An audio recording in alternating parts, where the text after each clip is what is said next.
Well, imagine for a moment if somebody damaged your roof or your fence and then said, "Tough luck, I'm not paying for it."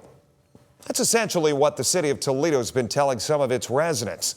Lead investigator Brian Duggar has the story. So 11 Investigates has now done multiple stories on the city of Toledo's demolition program.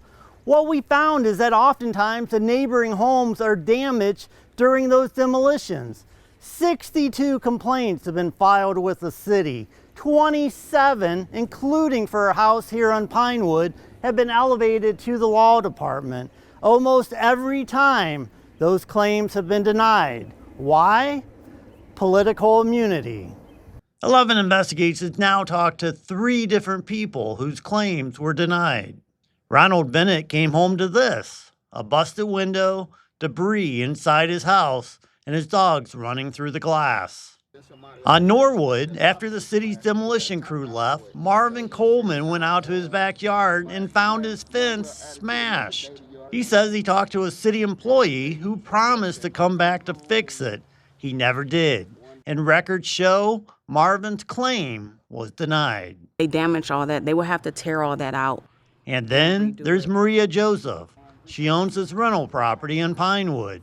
She says her workers were inside when the city began tearing down the house next door. Then they came out and they seen that windows was broken, part of the roof, the eaves trough. I still have the marks from where the truck or whatever they knock it down with is still on the siding to this day. Now, Joseph says she reported the damage. She sent pictures, but the answer was no. As you see on the side, the black marks are where the truck hit it, our home. We got dents on the siding, broken windows. And if you step back a little bit, you can see part of the roof and the eaves trough. And also my privacy fence was taken, which I don't know how they got that confused. In a little more than a year, 62 residents have filed complaints about demolition damage.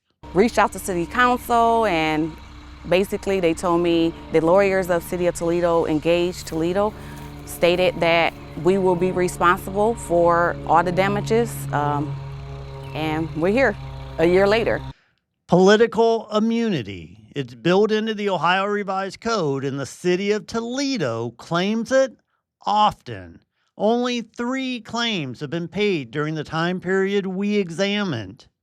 Now, the city previously told 11 Investigates, in general, under Ohio law, cities are immune from civil liability for damage to property that occurs when their employees are performing a governmental function.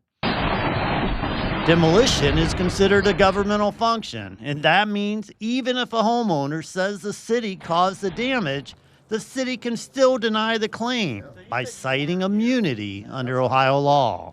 And Joseph says that doesn't sit right with her. I pay my taxes. I shouldn't have to pay for damages that they have caused. She doesn't want to simply file an insurance claim. Well, we're going to just pay out of pocket so the insurance won't go up. So that's our plans if we don't get paid after a year. The city has previously told 11 Investigates it recognizes the impact demolition work can have on neighboring properties, and it has made some small fixes in some cases. But property owners like Bennett, Coleman, and Joseph say recognition isn't enough. They want repairs, they want communication, and they want a process that doesn't end with a city saying it's immune. So that's the issue. That's a serious issue. I pay my tax dollars here, and I think that they should be fully responsible of damaging other people's properties. We can't go around damaging people's properties. For now, her claim is denied. The damage is still there, and it needs to be fixed. So I just want to be paid so we can get this fixed, and I won't have to pay out of my own pocket of damages they caused. Reporting in Toledo, this is Brian Duggar for 11 Investigates.